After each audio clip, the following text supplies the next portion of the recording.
जैसे कि आप स्क्रीन पर देख रहे हैं, इस वक्त हमारे सामने है प्रोसेस कॉस्टिंग। प्रोसेस कॉस्टिंग में हम पढ़ेंगे क्या? प्रोसेस कॉस्टिंग का वैसे तो हमने न्यूमेरिकल इसके बना दिया है, न्यूमेरिकल की सारी प्रॉब्लम सॉल्व हो गई जो महत्वपूर्ण हैं, लेकिन इसके एमसीक्यू जो प्रॉब्लम एमसीक्यू की हैं वो नहीं हो पाई हैं। तो कुछ स्टूडेंट्स ने इसके बारे में क्वेरीज किया हुआ है कि सर आप इसके एमसीक्यू की प्रॉब्लम जरूर बता दीजिए। तो आपके सामने इस वक्त हम एमसीक्यू की ही प्रॉब्लम सॉल्व करने चल रहे हैं।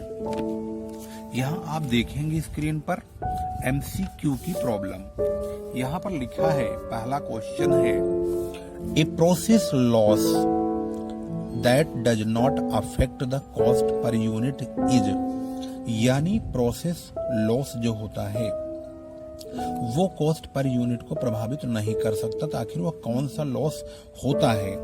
एबनॉर्मल लॉस, नॉर्मल लॉस या स्टैंडर्ड लॉस या नॉन ऑफ दीज? इनमें से बोला है प्रभावित नहीं कर सकता है। तो यहाँ पर जो प्रॉब्लम का सॉल्यूशन है वो एबनॉर्मल लॉस है, जो कि इसकी कॉस्ट पर यूनिट को प्रभावित नहीं कर सकता, लेकिन नॉर्मल लॉस करता है, लेकिन एबनॉर्मल लॉस नहीं कर सकता है। इसलिए इसका जो जवाब है वो एबनॉर्मल लॉस है। इसके बाद है, in process costing cost per unit increases because of. Process costing में कॉस्ट पर यूनिट कब बढ़ सकता है? नॉर्मल लॉस की वजह से, एबनॉर्मल लॉस की वजह से, नॉर्मल गेन की वजह से या एबनॉर्मल गेन की वजह से। तो यहाँ पर ध्यान देंगे कि प्रोसेस कॉस्टिंग का जो सिस्टम है वह स्टार्टिंग में जो जिस लॉस के बारे में हमें पहले से ही पता होता है उसको हम नॉर्मल लॉस बोलते हैं। अगर ऐसा कोई लॉस जिसके बारे में पहले से ही जानकारी ना हो और वह अचानक हो जाए तो वह एबनॉर्मल लॉस कहलाता है। तो क्वेश्चन में जवाब पूछा गया है इस चीज का कि कॉस्ट पर यूनिट कब इंक्रीज होता है, उसकी वजह क्या है?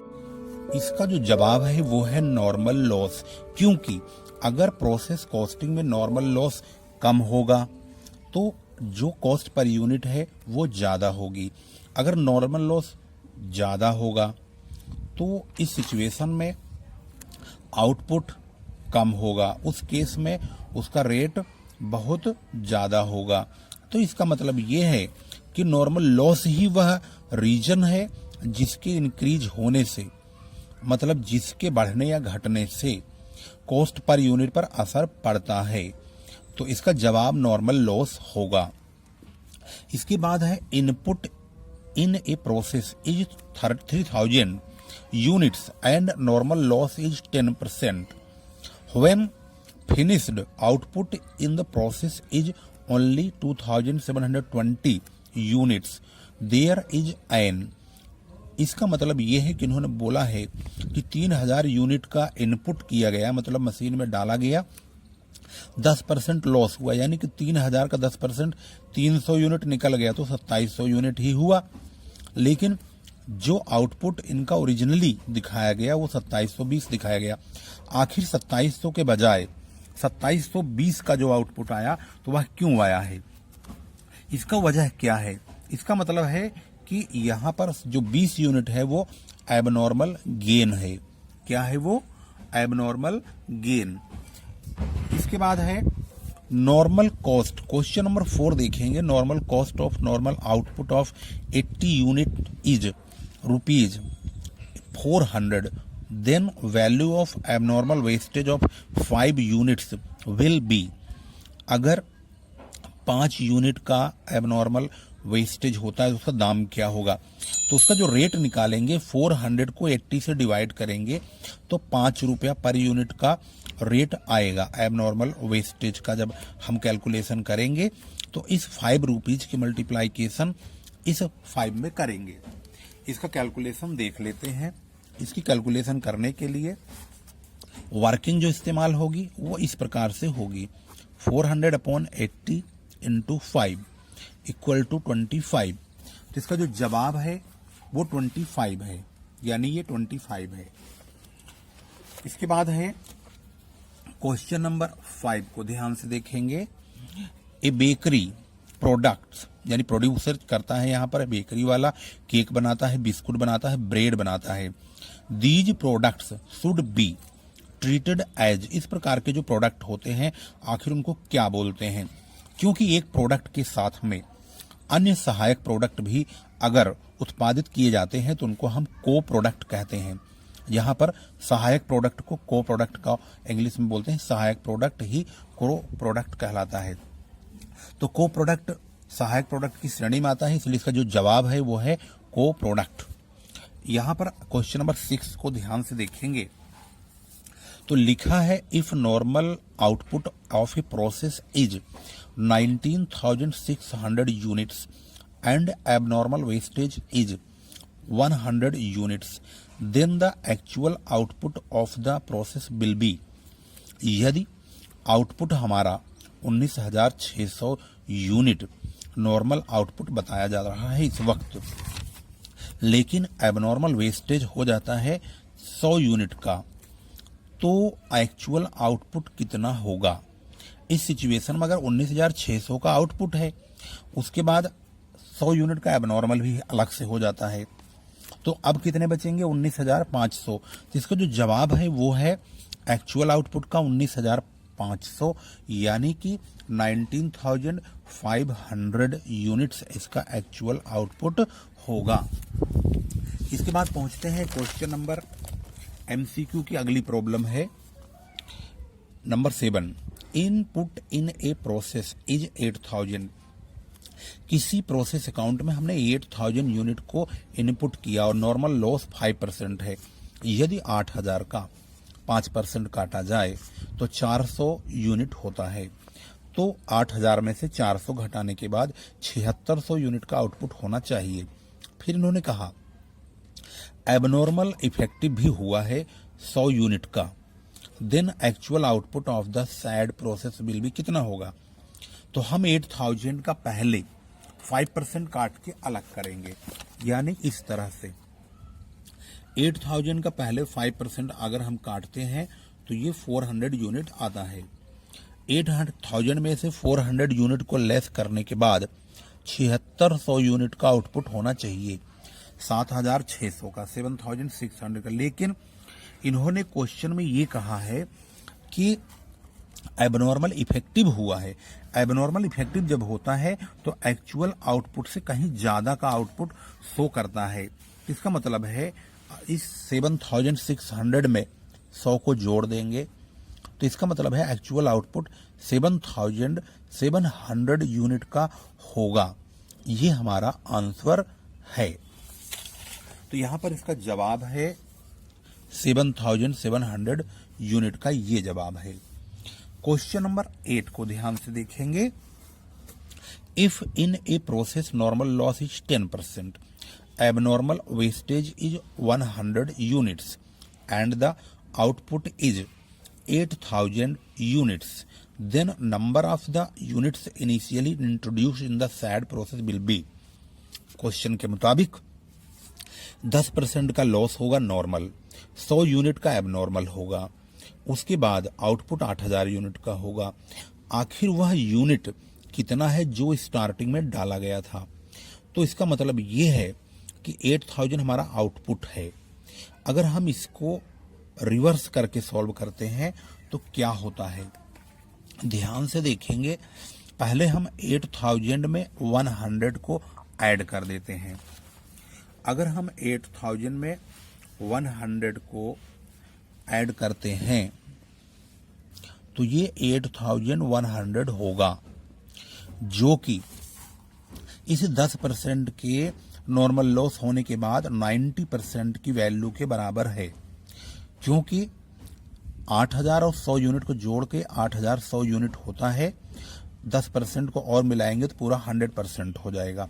इसका मतलब 8,000 और 100 ये 90% के बराबर है। हमें 100% चाहिए। तो ये जानकारी लेने के लिए कि 100% आउटपुट क्या होगा, तो एक्चुअल जो आउटपुट होगा 8,100 इंटू 100 अपॉन 100 माइनस 10, इस प्रकार से इसको कैलकुलेट करेंगे तो इससे हमें पता चलेगा 9,000 यूनिट का एक्चुअल इनपुट हुआ है। अगर हम इसको सॉल्व करना चाहें, मतलब कहने का कि यह जानना चाहें कि हमारा सही है या आंसर गलत है, इसको हम वेरीफाई कर सकते हैं। 9000 है, 9000 का 10% पहले हटाइए, 900 यूनिट। अब कितना बचेगा? 8100। 100 यूनिट का एबनॉर्मल निकाल दीजिए।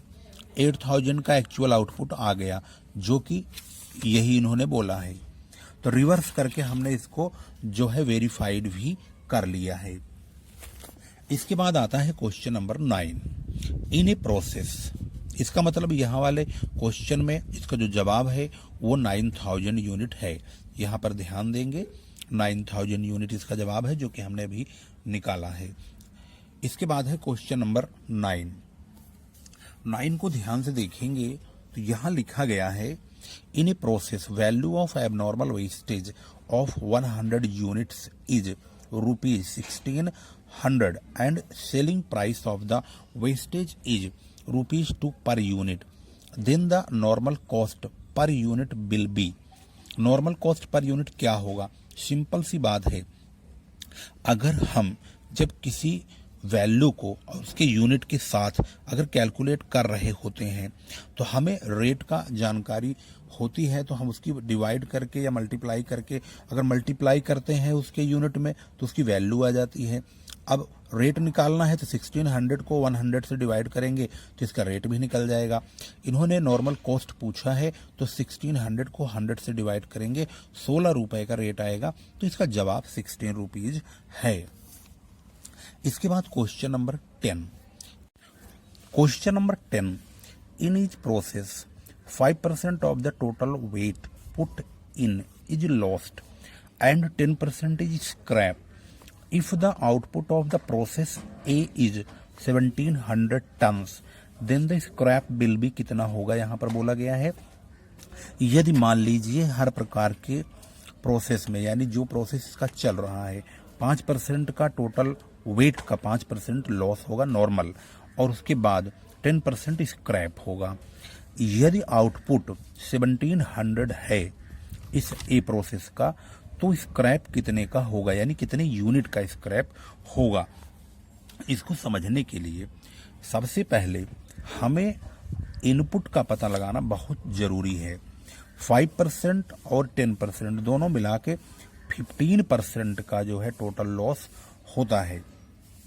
इसका मतलब है 100% में से 15% अगर हम हटा देते हैं तो 85% बचता है, जबकि हमें 100% की वैल्यू चाहिए। तो हम कैसे कैलकुलेट करेंगे? ध्यान से देखेंगे, इसको इस तरह से सॉल्व कर सकते हैं। 1700 इंटू हमें 100% चाहिए, जो हमें चाहिए हम उससे मल्टीप्लाई करते हैं, जो वैल्यू ये एक्चुअली होती है उससे हम डिवाइड करते हैं। 100 में से 15% हटाएंगे, 85 आएगा। इसको डिवाइड करके 2000 यूनिट्स हमारा टोटल इनपुट निकलता है। तो जो यहाँ पर स्क्रैप है उसका यूनिट पूछा गया है, 10% है, यहाँ पर 10% का स्क्रैप है, तो इसका यूनिट जानने के लिए इसी 2000 का 10% निकालेंगे तो 200 यूनिट आएगा। इसका मतलब ये है, इसका जो जवाब है वो 200 यूनिट्स का है। इसके बाद है, in process account abnormal gain is written on. Abnormal gain को हम प्रोसेस अकाउंट में कहाँ लिखते हैं? तो एबनॉर्मल गेन को हम डेबिट साइड में लिखते हैं, और एबनॉर्मल लॉस को या वेस्टेज को क्रेडिट साइड लिखते हैं। तो यहाँ पर इसका जवाब क्रेडिट साइड है और इसका जवाब डेबिट साइड है। इस प्रकार से हमने यहाँ पर दोनों प्रकार के 11 और 12 को दोनों को आसानी से समझ लिया है। तो प्रोसेस कॉस्टिंग का MCQ आपकी स्क्रीन पर इस वक्त समाप्त हो चुका है। यदि आपने इस चैनल को सब्सक्राइब नहीं किया है तो लेटेस्ट अपडेट्स पाने के लिए जरूर सब्सक्राइब करें, और किस प्रकार की वीडियो की रिक्वायरमेंट आप लोगों की है अपने सब्जेक्ट जरूर बताइए, प्लस टॉपिक भी होना चाहिए। वीडियो शेयर अवश्य करिए, वीडियो को अंत तक देखिए, वीडियो को कम से कम 2 बार देखिए ताकि आपको बहुत अच्छी तरह से समझ में आ जाए। फिर लेकर आते हैं एक नया यूट्यूब पर एक नई वीडियो। तब तक के लिए नमस्कार, जय हिंद।